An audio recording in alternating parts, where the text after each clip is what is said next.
영국이 충격에 빠졌습니다. 옥스퍼드 대학교에서 열린 세미나에서 놀라운 일이 일어났다고 하는데요. 학생들과 교수들은 물론 이를 접한 모든 국민들은 충격과 놀라움을 금치 못했다고 합니다. 과연 무슨 일이 있었던 걸까요? 사연 들어보시죠.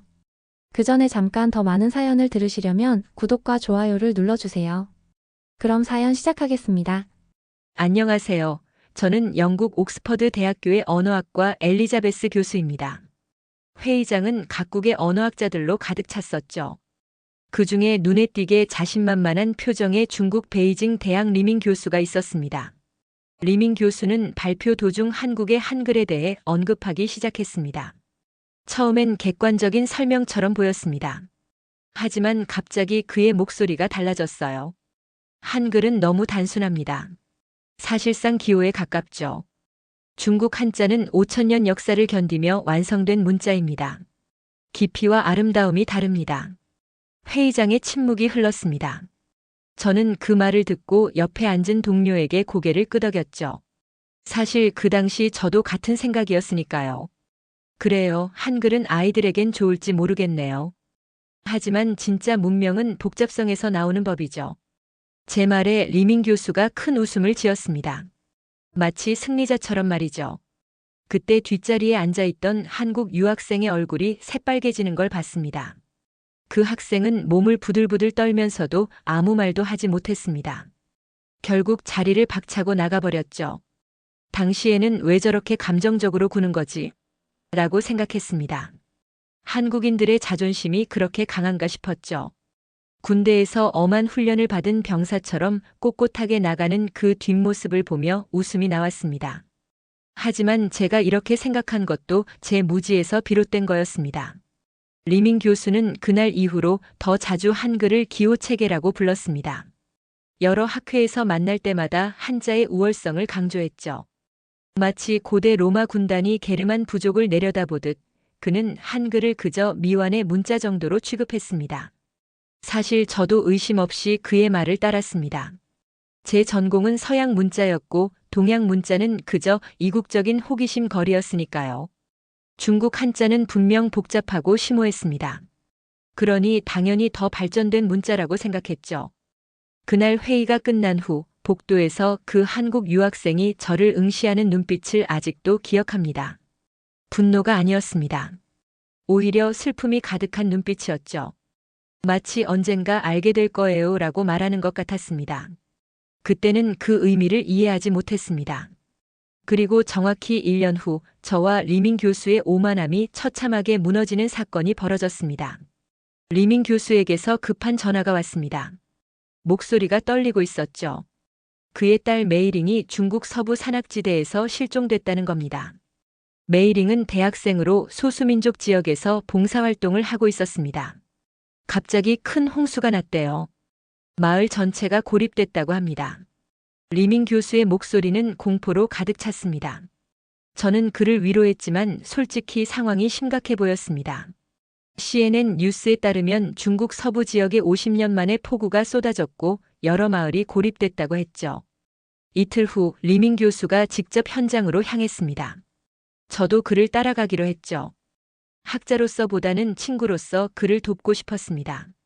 우리가 도착한 구조본부는 완전히 혼란스러웠습니다. 마치 전쟁터 같았어요. 군인들이 뛰어다니고 헬리콥터 소리가 귀를 찢었습니다. 마치 군대 훈련장에 온 것 같은 느낌이었죠. 리밍 교수는 즉시 책임자를 만났습니다. 그런데 이상한 일이 벌어졌어요. 구조대와 지역 주민들 사이에 소통이 전혀 되지 않고 있었던 겁니다.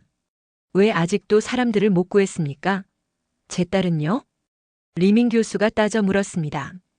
구조대장은 난감한 표정을 지었죠. 교수님, 문제는 통신이 아닙니다. 우리 경고를 현지인들이 이해하지 못했어요. 이 지역 소수민족들은 표준 중국어를 잘 모릅니다. 더 큰 문제는 많은 주민들이 문맹이라는 겁니다.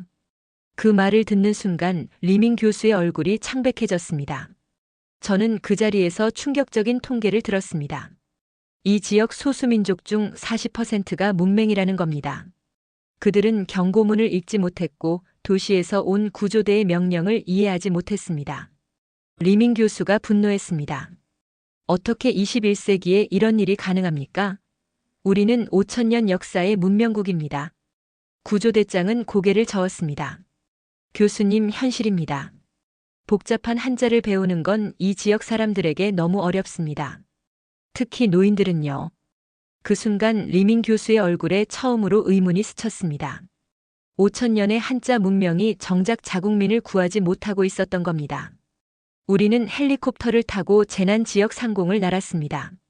아래로는 물에 잠긴 마을들이 보였죠. 주민들이 지붕 위에서 손을 흔들고 있었습니다. 군인들이 확성기로 대피 안내를 하지만 주민들은 혼란스러워 보였습니다. 리밍 교수는 창밖을 응시하며 한마디 했습니다. 내 딸. 메이링은 이런 상황에서 어떻게 살아남을 수 있을까? 그의 눈에 눈물이 고였습니다. 그때까지만 해도 우리는 한글이라는 단순한 기호가 이 위기의 해결책이 될 줄은 꿈에도 몰랐습니다. 헬리콥터 통신에서 긴급 메시지가 들어왔습니다. 서쪽 마을에서 생존자들이 발견됐다는 소식이었죠. 우리는 즉시 방향을 바꿨습니다. 그런데 이상한 점이 있었습니다. 구조대장의 표정이 갑자기 밝아진 거예요. 청릉촌이라면 희망이 있습니다. 리밍 교수가 의아한 표정으로 물었습니다. 청릉촌이 뭐가 특별합니까? 그곳은 1년 전 한국국제협력단이 문맹 퇴치 프로젝트를 진행했던 마을입니다. 코이카라고 부르는 한국 단체죠. 저는 귀를 의심했습니다. 한국? 여기서 무엇을 했다는 겁니까? 헬리콥터가 마을 근처에 착륙했습니다. 놀랍게도 이 마을은 다른 곳보다 훨씬 조직적으로 대피한 흔적이 보였습니다. 임시 대피소가 세워져 있었고 사람들이 질서정연하게 모여 있었죠. 그리고 더 놀라운 광경을 목격했습니다. 마을 입구에 한글과 중국어가 함께 쓰인 안내판이 있었던 겁니다. 비상대피소, 의료지원, 식수 공급과 같은 내용이 한글과 중국어로 병기되어 있었습니다. 마을 이장이 우리에게 다가왔습니다. 그는 무척 자랑스러운 표정이었죠. 우리 마을은 대부분 사람이 무사합니다. 한글로 된 경고문을 읽고 미리 대피했습니다. 리밍 교수가 충격받은 표정으로 물었습니다. 한글이요? 여기서 어떻게 한글을? 이장은 미소를 지으며 설명했습니다. 1년 전 한국 사람들이 와서 우리에게 한글을 가르쳤습니다. 일주일 만에 대부분의 마을 사람들이 기본적인 읽기를 할 수 있게 됐죠. 우리는 한자를 몰라도 이제 한글로 소통합니다. 저는 믿기지 않았습니다. 일주일 만에 문맹에서 벗어났다니? 불가능한 일처럼 들렸습니다. 군대에서도 이렇게 빠른 훈련은 불가능합니다. 기초 훈련도 최소 몇 주가 걸리는데 말이죠. 그때 한 여성이 달려왔습니다. 아버지, 리밍 교수가 얼음처럼 굳었습니다. 그의 딸 메이링이었습니다. 그들은 서로를 꼭 끌어안았습니다. 살아있어서 다행이다. 어떻게 여기 있는 거니? 메이링이 설명했습니다. 폭우가 시작됐을 때 인근 마을에 있었어요. 물이 불어나는 걸 보고 산으로 올라가려는데 누군가 이 마을로 가자고 했어요. 그리고 왔더니 모든 안내판에 한글이 쓰여 있더라고요. 놀랍게도 마을 사람들 모두가 그걸 읽을 수 있었어요. 리밍 교수의 표정이 복잡했습니다. 딸이 살아 돌아와 기뻤지만 동시에 큰 충격을 받은 듯 했습니다. 이장이 자랑스럽게 덧붙였습니다. 한글은 너무 쉬워요. 우리 마을 할머니도 금방 배웠습니다. 이번 홍수 때 그 한글 덕분에 살았습니다. 저는 리밍 교수를 바라봤습니다. 그가 1년 전 기호에 불과하다고 폄하했던 한글이 그의 딸의 목숨을 구했다는 아이러니가 느껴졌습니다. 교수님, 따님이 여기에 계셨어요. 마을 사람들이 한글 안내를 보고 구조 요청했어요. 리밍 교수는 아무 말도 하지 못했습니다. 그저 딸을 아는 채 멍하니 한글 안내판을 바라볼 뿐이었습니다. 청릉촌에서의 이틀은 제 인생을 완전히 바꿔놓았습니다. 우리는 한국국제협력단이 설치한 시스템을 직접 살펴봤습니다. 놀라운 광경이었죠. 마을 곳곳에 한글 기반 안내판이 있었습니다. 가장 충격적인 건 노인들까지 한글을 읽을 수 있다는 사실이었습니다. 80대 할머니가 한글로 된 의약품 설명서를 읽는 모습은 정말 믿기 어려웠습니다. 리밍 교수는 처음엔 패닉 상태였습니다. 그는 계속 중얼거렸습니다. 이건 말도 안 돼. 그 말도 안 되는 글자가 우리 딸을 구했다고. 안 믿어져. 그는 마치 군인이 적진에서 포로가 된 것처럼 혼란스러워 보였습니다. 자신의 신념이 완전히 뒤집어진 거죠. 한국협력단의 이준호 박사가 우리에게 한글 시스템을 설명해 주었습니다. 그는 차분하게 말했습니다. 한글은 표음 문자입니다. 자음과 모음을 조합하는 원리만 알면 누구나 쉽게 배울 수 있죠. 우리는 마을 사람들에게 한글 자음과 모음 24개만 가르쳤습니다. 그것만으로도 그들은 모든 소리를 표현할 수 있게 됐죠. 리밍 교수가 반박했습니다. 하지만 중국에는 한자가 있습니다. 5,000년의 역사와 문화가 담긴. 이준호 박사의 대답은 단호했습니다. 그래서 수천 년을 써오신 그 한자로 왜 사람들은 대피하지 못했을까요? 그 말에 리밍 교수는 할 말을 잃었습니다. 메이링이 아버지 대신 물었습니다. 어떻게 이분들이 일주일 만에 한글을 배울 수 있었나요? 한자는 평생 공부해도 다 배우기 어려운데. 이준호 박사가 미소를 지었습니다. 한글은 과학적으로 설계된 문자입니다. 세종대왕께서 백성들이 쉽게 글을 배울 수 있도록 만드셨죠. 자음은 발음 기관을 본떴고 모음은 천지인 철학을 담았습니다. 체계가 완벽해서 배우기 쉽습니다. 저는 이 설명을 듣고 충격을 받았습니다. 문자가 이렇게 과학적으로 설계될 수 있다니? 우연히 형성된 것이 아니라 의도적으로 설계됐다니? 리밍 교수는 여전히 저항했습니다. 하지만 한글은 깊이가 없습니다. 한자는 상형 문자로서 철학과 의미를 담고 있어요. 이준호 박사는 천천히 고개를 저었습니다. 교수님, 문자의 목적이 무엇인가요? 소수만 이해하는 예술품인가요? 아니면 모든 사람이 소통하는 도구인가요? 마을 이장이 자랑스럽게 끼어들었습니다. 전에는 관공서 가는 게 두려웠습니다. 글을 몰라서 항상 누군가의 도움이 필요했죠. 지금은 달라요. 한글 덕분에 저희도 세상과 소통할 수 있게 됐습니다. 그 순간 리밍 교수의 얼굴에서 무언가가 무너지는 걸 봤습니다. 평생 믿어온 한자의 우월성이 현실 앞에서 무너진 거죠. 아버지, 이게 바로 제가 그동안 말하려 했던 겁니다. 메이링이 말했습니다. 문자는 소통을 위한 도구예요. 소수를 위한 예술이 아니라. 리밍 교수는 침묵했습니다. 그의 눈에 눈물이 고였습니다.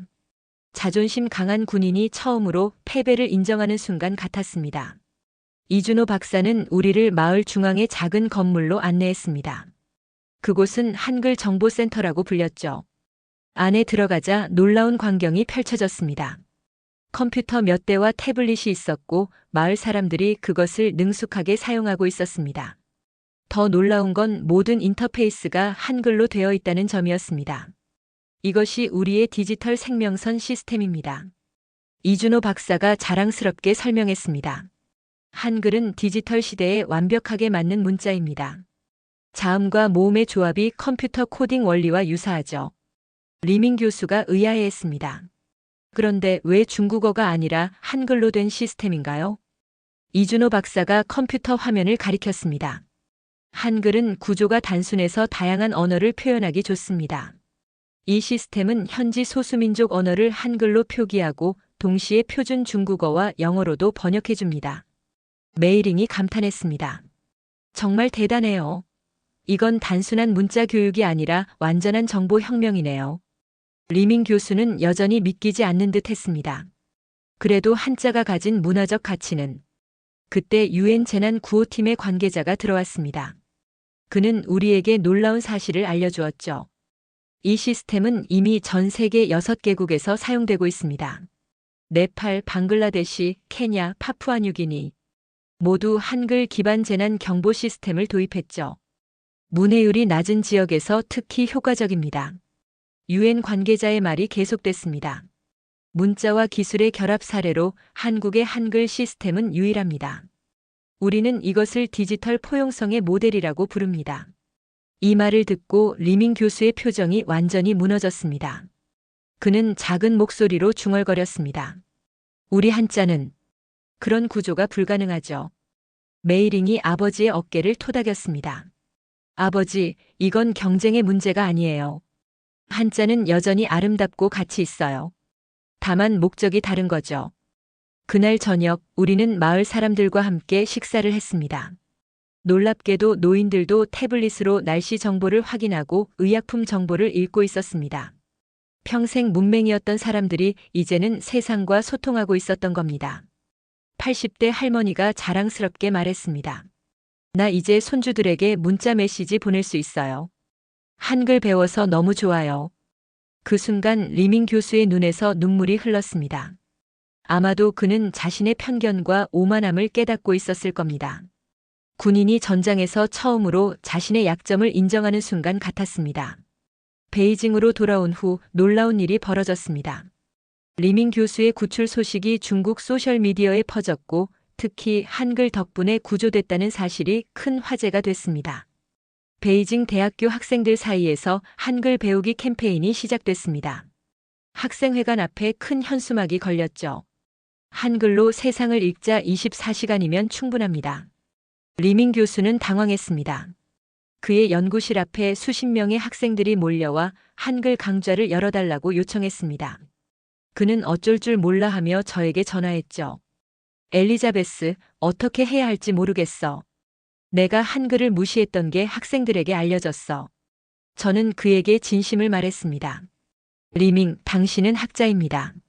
진실을 인정하는 것이 수치스러운 일이 아니에요. SNS에는 학생들의 글이 넘쳐났습니다. 한 학생은 이렇게 썼죠.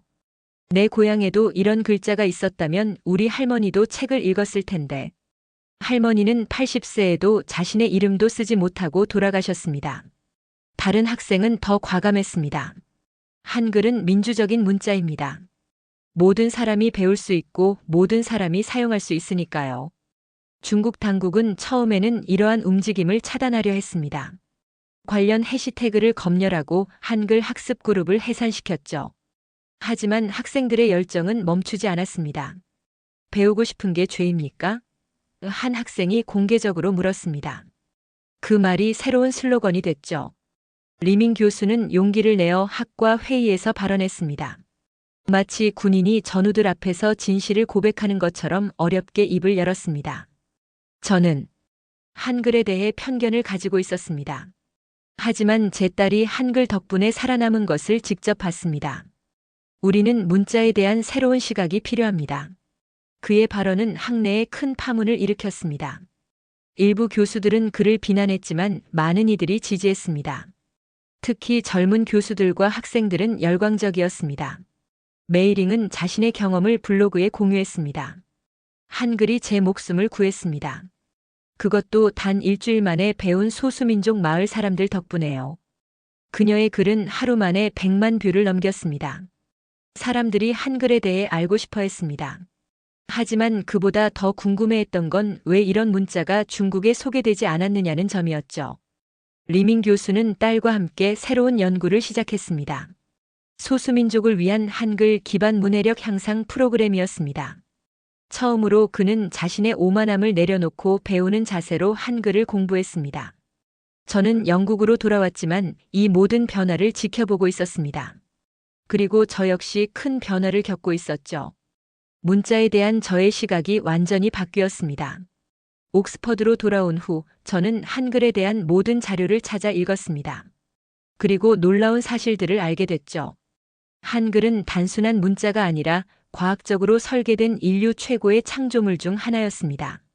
세종대왕이 한글을 창제한 배경, 자음과 모음의 과학적 원리, 그리고 백성들을 위한 문자라는 철학. 이 모든 것이 저를 감동시켰습니다. 마치 군대에서 적의 전략을 분석하다가 오히려 그 탁월함에 감탄하게 된 장군의 심정이었습니다. 6개월 후 다시 옥스퍼드에서 세계 문자 세미나가 열렸습니다. 이번에는 제가 발표자였죠. 리밍 교수도 초청됐습니다. 회의장에 들어선 순간 작년의 기억이 떠올랐습니다. 그때 저와 리밍 교수가 얼마나 오만했는지 말이죠. 발표 단상에 오른 저는 깊은 숨을 들이쉬었습니다. 청중 속에는 작년에 자리를 박차고 나갔던 그 한국 유학생도 있었습니다.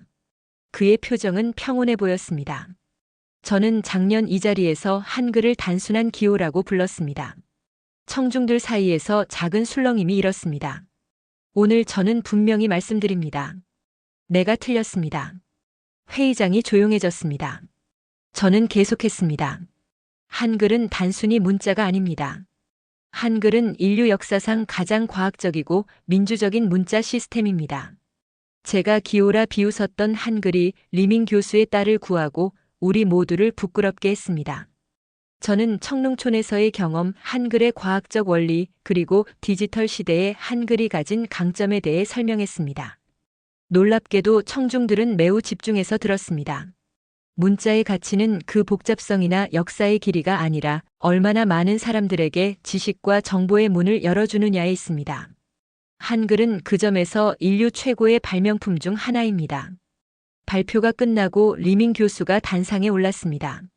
그는 말없이 창밖을 바라봤습니다.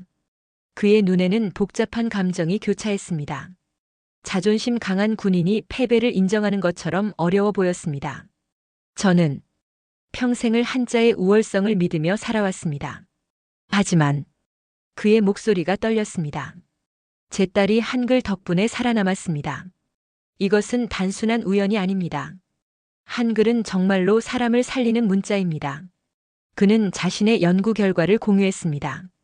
중국 서부 지역에서 한글 문해 프로그램을 실험한 결과 참가자들의 90%가 2주 만에 기본적인 읽기와 쓰기를 할 수 있게 됐다는 놀라운 통계였습니다. 우리는 5천년 역사를 자랑하지만 여전히 수천만 명의 문맹자가 있습니다. 이제 우리는 오만함을 버리고 배워야 합니다. 회의장에는 긴 침묵이 흘렀습니다. 그리고 천천히 박수 소리가 커졌습니다. 그 한국 유학생의 눈에는 눈물이 고였습니다. 저는 그날 문자가 단순한 기호가 아니라 인류의 운명을 바꿀 수 있는 강력한 도구임을 깨달았습니다. 그리고 한글이야말로 그 완벽한 예라는 것도 말이죠. 세미나 이후 저는 새로운 연구를 시작했습니다. Why 한글 is not just a script, 한글은 왜 단순한 문자가 아닌가라는 제목의 책을 쓰기 시작했죠. 세계 각국의 문맹률과 문자 시스템의 상관관계를 연구했습니다. 그 결과는 명확했습니다. 복잡한 문자 체계를 가진 국가일수록 문맹률이 높았습니다. 반면 한국은 문맹률이 가장 낮은 국가 중 하나였죠. 더 놀라운 건 한글이 이미 세계 곳곳에서 활용되고 있다는 사실이었습니다. 인도네시아의 찌아찌아족은 한글을 공식 문자로 채택했고 여러 아프리카 부족들도 한글을 배우고 있었습니다. 리밍 교수는 중국에서 문자 개혁론을 조심스럽게 제기했습니다. 한자를 포기하자는 게 아니라 문맹 퇴치를 위해 한글식 표음 문자를 보조수단으로 활용하자는 제안이었죠. 그의 제안은 처음에는 조롱받았지만 점차 지지자가 늘어났습니다. 특히 서부 지역의 소수민족들 사이에서는 한글에 대한 관심이 폭발적으로 증가했습니다. 그러던 중 유엔에서 놀라운 소식이 들려왔습니다. 한국 정부가 세계 긴급재난 문자체계 ISO에 한글 기반 시범 규격을 제안했다는 겁니다. 이는 재난 상황에서 모든 사람이 쉽게 이해할 수 있는 표준 문자 체계를 만들자는 제안이었죠. 세계 각국의 반응은 분분했습니다. 일부 국가들은 자국 문자의 위상이 흔들릴까 우려했지만 대부분의 개발도상국들은 열광적으로 지지했습니다. 제가 중국을 다시 방문했을 때 놀라운 광경을 목격했습니다. 베이징 지하철 한 구석에 작게 적힌 비상구 출구 표시였습니다. 한글이 조용히 중국의 현실 속으로 들어온 순간이었죠. 리밍 교수는 미소를 지으며 말했습니다. 이제 시작입니다. 우리는 오만함 때문에 많은 것을 놓쳤습니다. 하지만 늦지 않았어요. 메이링은 이제 한글 교육 전문가가 되었습니다. 그녀는 중국 전역을 돌아다니며 소수민족들에게 한글을 가르치고 있었습니다. 아버지, 기억나세요? 예전에 한글을 단순한 기호라고 했던 거요. 이제 그 단순한 기호가 사람들의 삶을 바꾸고 있어요. 리밍 교수는 딸을 자랑스럽게 바라봤습니다. 그의 눈에는 이제 더 이상 오만함이 없었습니다. 대신 배움의 겸손함이 깃들어 있었죠. 저는 이 모든 변화를 목격하며 깊은 감동을 느꼈습니다. 진정한 문명의 가치는 복잡함이 아니라 포용성에 있다는 진리를 깨달았습니다. 한글은 이제 단순한 한국의 문자가 아니라 전 세계인의 문맹 퇴치와 정보 접근성 향상을 위한 도구가 되어가고 있었습니다. 조용하지만 강력한 반격이었죠. 중국은 한글을 기호라 불렀습니다. 하지만 세계는 그 기호로 살아남았습니다. 참된 문자는 사람을 읽게 하고 사람을 살리게 합니다. 한글. 가장 과학적인 문자이자 가장 인간적인 문자. 지금 세계는 다시 배우고 있습니다. 오늘의 사연은 여기까지입니다. 우리 한글이 얼마나 위대한지 알 수 있었던 사연이었습니다. 오늘도 긴 시간 함께 해주셔서 감사합니다. 오늘도 구독자님들의 하루가 평안하시길 바라며 내일 더 좋은 영상으로 돌아오겠습니다.